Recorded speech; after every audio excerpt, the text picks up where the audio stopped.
Early evening, ladies and gentlemen, and welcome to another edition of NPU Weekly, the weekly webcast show that brings you up to date with all the latest news in the world of North Park University athletics. I'm your host, Kevin Shepke, and today will be somewhat of a brief NPU Weekly, as now the fall season has finally come to a close, and now the winter sports teams, both men's and women's basketball, has started up, and the track and field team actually will be beginning later this weekend. As they will go out to Trine University. So just a shorter version of today's NPU Weekly as we move forward. Looking at some of the latest news that happened over the past couple of weeks while we last left you on November 17th, when the fall season was just coming to a close. The North Park women's volleyball team actually hired a new head women's volleyball coach in Natalie Dietz, who had served as the graduate assistant for the Vikings this past season. And Dietz, who is a graduate of Michigan State University and was also a very successful player there, as I said, had 1 year as a GA for the Vikings this past season. And I was actually able to catch up with Natalie on her new position hiring. And let's go ahead and show you that clip that I had a conversation with Natalie a couple of weeks ago.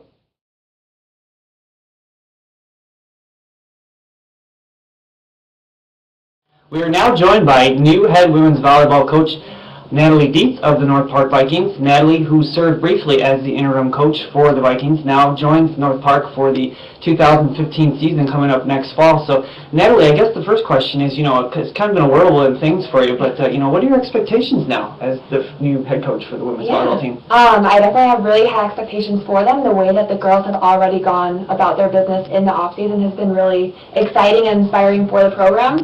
And combining that with the influx of recruits that we're going to have coming in next year, it's going to be an exciting season. Talking about just what you were able to learn in your 1 year as the graduate assistant, and now going to be moving into the new head coaching position. Yeah, I definitely learned how to kind of develop the players as college athletes and how to hold them accountable academically, athletically, and in their relationships with each other. And seeing them grow throughout the course of this past year has been really, really inspiring, I think, for me as a coach as well as for the program, and I definitely think that we're heading in the right direction. What do you think is going to be maybe the biggest challenge, though, for the team moving into the 2015 season? The biggest challenge is going to be raising the bar. I think that we were okay with some mediocrity this season, but really raising the bar and wanting to excel and surpass our expectations is the direction that we want to go in. Talk about just what the off season is going to entail now. Obviously, there's going to be a lot of recruiting involved, but just what are some of the things that you guys are going to be working on in the off season? Yeah, this off season, of course, we're going to be conditioning, lifting, getting in great physical condition, as well as watching a lot of volleyball and learning the game and learning how to analyze ourselves as well as opponents. So when we head into our scouting reports next season, we're prepared. We know how to look at teams through the net and identify what they're going to do proactively rather than reacting after they already hit the ball or do something like that. I know it's kind of early to ask this question, but now you being a first-year coach, talk about just what it's going to be like to be a coach in one of the most power conferences of all, Division III CCIW. It's going to be a challenge. It's a dogfight every night, and that's something that I thrive off of. And I really want to teach the girls to thrive off that competition as well. When we see the top 20 teams, top ranked 20 teams in the country day in and day out, it's a challenge, but it's also an opportunity. And for our girls to look at it as, okay, we're going to take this one set at a time, and we're going to try and capitalize on things that we're good at, not necessarily what the other team's good at, and focusing on our side of the net. Now that you're the new coach, what do you think the team is going to bank success on? What kind of style of coaching do you think is going to be ultimately put forth? I run a very highly effective / efficient practice and offense. I like things to go fast. I like to get in and get out.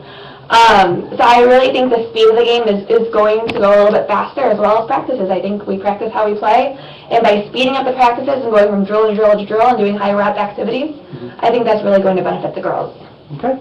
All right. Well, thanks so much, Natalie, for taking the time today, and we wish you guys the best of luck in the off season and see you in 2015. Thanks so much, Kevin. Thank you. I say, I'm looking forward to the Vikings and Natalie Dietz as their new head coach as the Vikings volleyball team now moves forward into the 2015 season and beyond. Looking at some of the other sports on campus, the football team, as I said, they had finished their season a couple weeks ago on November 15th out at Illinois Wesleyan, but a total of 6 players were named to the CCIW All-Conference team, this being the most All-Conference selections for the North Park football team in the last 14 seasons. So as you can see, that's a pretty solid output for the football team and Coach Conway for the Vikings to receive that kind of recognition.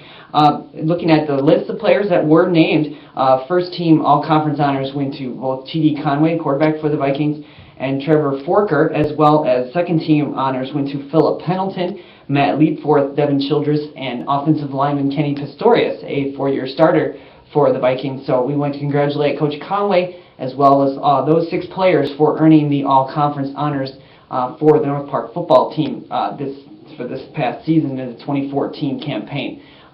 Moving on to other sports on campus, the North Park women's basketball team now is through their first 5 games of the season, and they are off to a running start as they have gone out to a 4-1 record.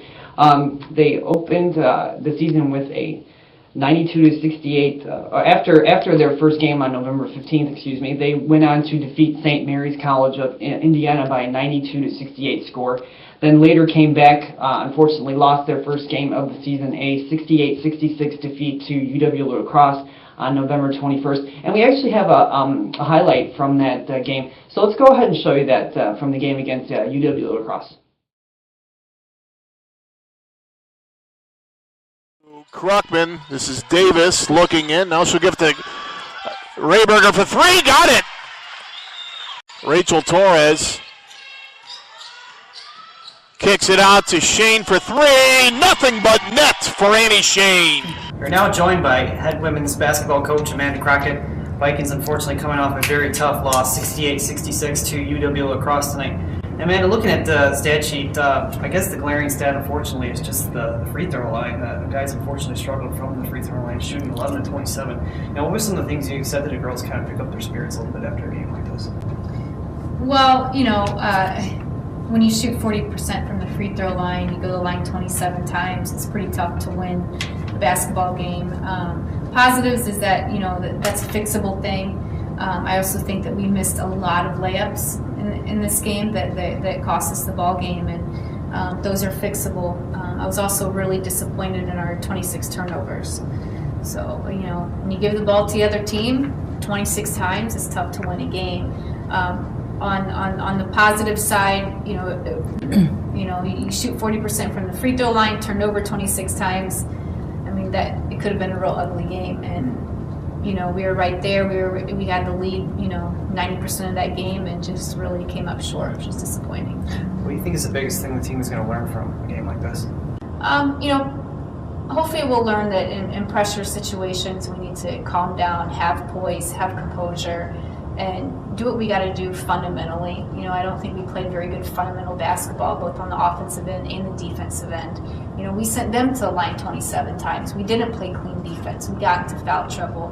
We gambled, we reached too much, and when we get excited, we have to stay poised and have composure in those situations. You guys got a Roar coming up now next Wednesday. What's the game plan going into that game?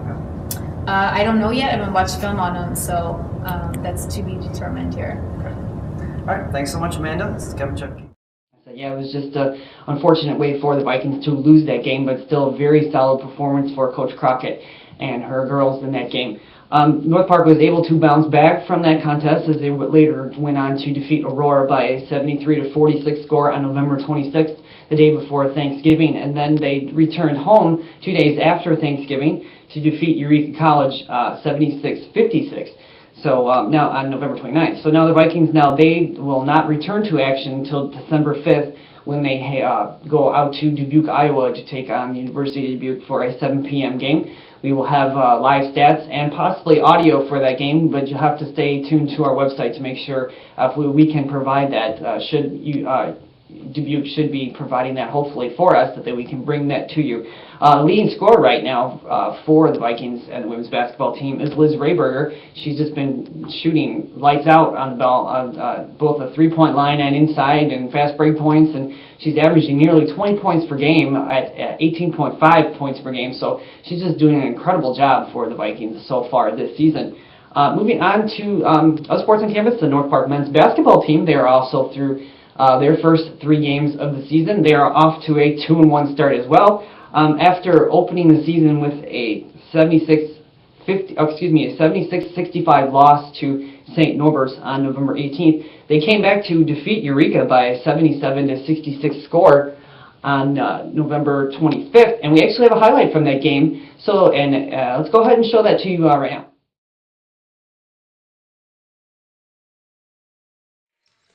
Robinson to Henry for 3. Got it! Juwan Henry with all 5 points for the Vikings here in the early going. And nice pass underneath off the screen roll, but it won't go. Rebounded by Hutchinson. Robinson ahead from Henry. One of the few Vikings with size at 6'8". Lake with 13 on the shot clock. A little dipsy doodle. Knocks down a long deuce, and it's 19-15. You're now joined by head men's basketball coach Tom Slater. Vikings coming off their first victory of the season, a 77-66 victory over Eureka. Coach, now looking at the stat sheet, what do you think is probably the biggest glaring stat that sticks out for you guys to get this victory? Well, I think it's just our balance in scoring, and we had 4 guys in double figures. And the thing about that is, when we had Juwan and we had Jordan Robinson in foul trouble in the first half, and Garrett Gass stepped up, Colin Lake stepped up in the first half. We're going to have balanced scoring. We're going to score points. I'm shocked if we don't score 75 to 80 every night. If we make free throws tonight, we're at 80. We just got to shore up some other things, and that's offensive rebound. We give them way too many offensive rebounds tonight. But our balanced scoring, we're certainly more of a team than we have been in the last couple of years. Mm-hmm. Looking at the stat sheet, you guys tied in total rebounds 38-38, but on the defensive side, you guys do a nice job out rebounding them 21-15. Talk a bit about what you guys were able to do there. Well, rebounding is finishing the defensive possession, so we didn't do that well enough, but we did hold them to 39% field goal percentage. So anytime you hold teams below about 42-43%, you should probably win the game, and we were fortunate enough to do that tonight. We just need to make sure we finish the defensive possession and get the rebound. But, I was pleased with just how our guys competed. And, we have a young team. They have to learn how to win. They're going to be in different situations, and tonight probably the biggest thing was, we had guys with foul trouble. We survived in the first half, and then we got them back the second half, and it was a lot better. Looking at the stat sheet here, Juwan Henry comes out with 21 points in his first game back after missing the first game. Talking about what he was able to do tonight. Well, Juwan's phenomenal talent, phenomenal scorer, but the thing about Juwan tonight was Juwan had 6 assists, I believe, and so if anybody thinks he's a one-man show and all he's out is for his points, they didn't see him tonight. And he loves playing with these other guys. He's going to share the basketball, and we're excited about him being in our program, obviously. Yeah. You guys got Illinois College now coming up on Saturday. What's the game plan going into that one? Well, we're going to look at film, and we have looked at film a little bit. They're a well-coached team. They got us really good 2 years ago, so we need to kind of dig down a little bit and be focused. And we have Thanksgiving here before we play them, so we're going to be thankful and go eat some turkey and go practice. So we'll know a little more once we get a little deeper in film. Okay. All right. Thanks so much, Tom. This is Kevin Shepke.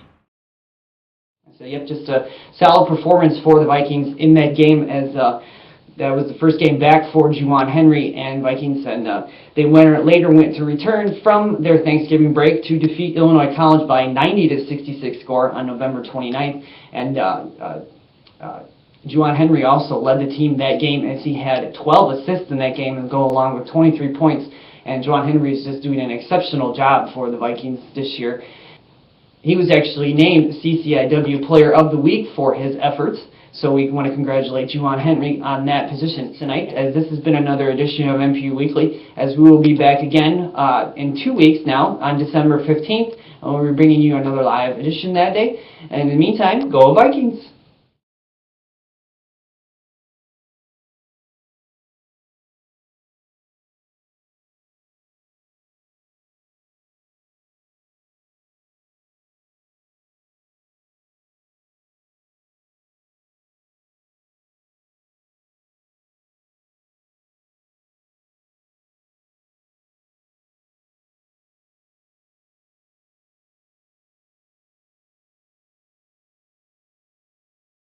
North Park track and field coach Jeff Massenet of the North Park Vikings. This is now Jeff's 4th year coming into the program. And Jeff, now that you guys got the upcoming season now, the indoor season coming up at Trine University this December 5th, what are your expectations now for the upcoming year for the guys and girls?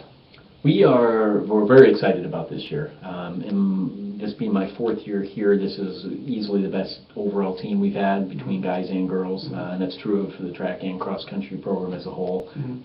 We've got more upperclassmen than we've had the last couple of years. We've got a very talented group of newcomers, and we'd like to feel that we're very well covered across all the event areas, the sprints, jumps, throws, distance, even the vault.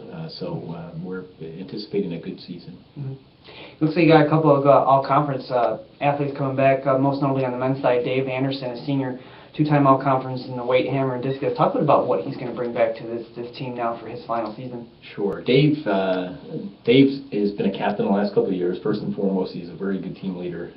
He works very hard, almost to a fault, and that may be the way that we allow him to maybe do his best this year by kind of holding him back more. But he's proven to be one of the best all-around throwers in the conference in the last year, and that's a good testament because as a freshman he was kind of just a classic freshman. He did solid stuff, but he certainly wasn't scoring, and he wasn't turning too many heads, and he just keeps working hard. And by the end of last outdoor season, he had scored in 3 different conference events and was all conference top 5 at least in a couple of those in the hammer and the discus and the weight throw indoors, and as our school record holder in the weight throw and I believe the hammer also. I probably should have checked that, but he's very well primed and excited about the possibility of not only maybe shooting for some conference championships individually, but maybe even making it to nationals. Wow. In the discus is probably his best event, so looking at the outdoor season. But he's just again kind of stereotypical. If you could clone him, he would do that. Yeah. Talk about on the women's side too. You got two solid athletes coming back too. Natalie Swanson, a junior all-conference in the shot, weight, and discus, as well as Alexa Baker, senior all-conference, basically everything in the relays and the dashes. Talk about what those 2 ladies are going to bring back to the team. Yeah, they again kind of mirroring Dave a bit. They are just good kids. They're very good students. They're very good, hardworking leaders on our team. And again, first and foremost, those are the biggest qualities that they bring to the team. But beyond that, they're obviously pretty talented, and they work very hard and have proven to be. Again, on both sides, Natalie is one of the better all-around throwers in the conference when you consider the shot, the disc, and the hammer as a combined event thrower. She's just one of the best, and she's had a good off season. She works very hard. She's got a good coach back home that she can work with in the summertime, and looks very good in the early season practices. So Alexa is a senior and is again one of the best all-around sprinters in the conference. She was in indoors, she was 3rd in the 200, 5th in the 100, in the 60-meter dash, and in outdoors she was 4th in the 100 and 3rd in the 200. So a couple other kids have graduated. She is basically one of the best all-around short sprinters in the conference. She was all-conference in the 400 2 years ago as well. So we're really excited about her this senior year, and she's if you ask her what her goals are, they're very high, and she also looks very forward to bringing a crew of her teammates along with her to some good things this year.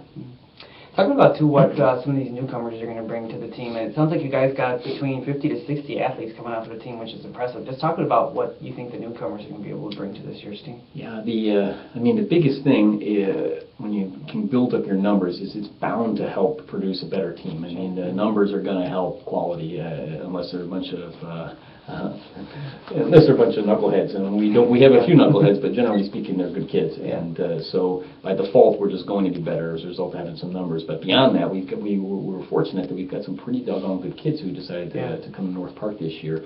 And again, I could rattle off names left and right for an hour, but some of the key ones. We've got a sprinter jumper, a gal named Alina Gunnarsson, who, if you look at her PRs or personal records and you plug them into the conference from a year ago, she would be top 4 to 5 in the 100. She would be top 2 or 3 in the long jump, just a hair away from going to nationals with what her PRs are. Faith Furio is another combo sprinter jumper whose long jump would also be. It's basically tied with Alina. She would be one of the top 3 in the conference from a year ago and be right on the cusp of going to nationals. And she sprints pretty well as well. When you combine those two with Alexa and then one of the other newcomers named Annika Nyquist, who also plays on the soccer team but has got some pretty good credentials in the 100 and the 200, we've got a pretty doggone good quartet for some of the relays, both 4x1 and the 4x4. Okay. Brianna Lippert is, we're really excited about her. Her discus and her shot from high school. Her discus, if you took her high school mark and plugged it into the conference, she would be top 4 to 5 in the conference just with her high school mark. And she's admittedly even pretty rough around the edges in terms of her training in high school. And northern Wisconsin springs aren't exactly conducive to throwing terribly far when you're throwing in a snowy ring. So. And again, the distance kids have had a really nice fall so far already, and I know Coach Emick has talked about them. So you throw those gals into the mix as well, and we've got a pretty dang good girls team. On the guys' side, we've got one of our big pickups was a guy named Rasmus Elfgaard, whose best mark in the javelin is, if you plugged him into any of the last 2 to 3 years, he's a conference champion in the javelin. And those guys just don't fall off the trees for us, so we're pretty excited to have a guy of that caliber here. I mean, he could probably be throwing out a lot of Division I's if he wanted to, and he came here for a variety of reasons. So that's Rasmus. And then on the sprinter side, we have a guy named Sebastian Westland, whose PR of 21.8 in the 200 is he's decidedly an all-conference top 3 to 5 type of fellow if he can duplicate that. We've got the potential of another good solid 180-plus javelin thrower who should be coming out who plays football, Nick French. And if that works out to where he's able to do that, well, we've got 2 of the best javelin throwers in the conference. And Thomas Simak in the distances for us, we're excited about. He's done some good stuff in high school. And just generally speaking, we've got a couple of other guys who do the pole vault, who should be up in the 14-foot range, and in our conference, that's all conference. So put it all together, and it's a pretty solid guys team. Awesome. Okay. Talking about this non-conference schedule, you guys coming up in the indoor.